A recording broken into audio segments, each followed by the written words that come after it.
My happy place is the kitchen. I'm about to cook with Gabe Kennedy, and I am so excited. He's an incredible chef. Hi, Pamela. Hi. How's it going? Great. It's so wonderful to finally meet you. Nice to meet you. Can't wait to cook. I can't wait to cook either.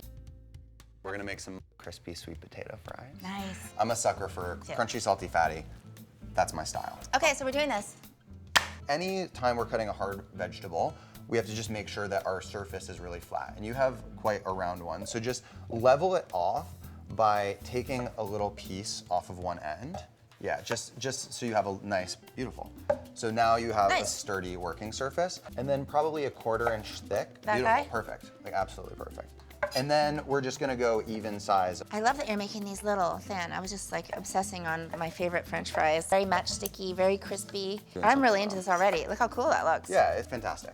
Great. So the key here is we're gonna season it up with a healthy oil. So extra virgin olive oil or avocado oil. What we do wanna ensure is that we have enough space because we just don't wanna overcrowd it. We don't wanna So do you wanna overcrowd hit it. it with a liberal amount of olive oil? We kinda want these to like fry a little bit. Okay, so how much oil? Is that good? More? Do a little more. Okay. You gotta know how to make a good French fry. We can just sort of spread these out evenly. If they're too close, they'll begin to steam, and then we won't really get the crispy result. Good information. Into the oven we go. We don't need to salt them yet.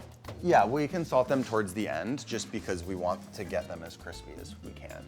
Amazing work. Thank you. We're like, Step one, okay. sweet potato check, 1, 2.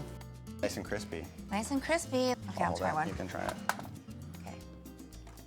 I'm going crisp. I'm getting crisp too. Those will be gone in 5 minutes. Yummy. It's yummy.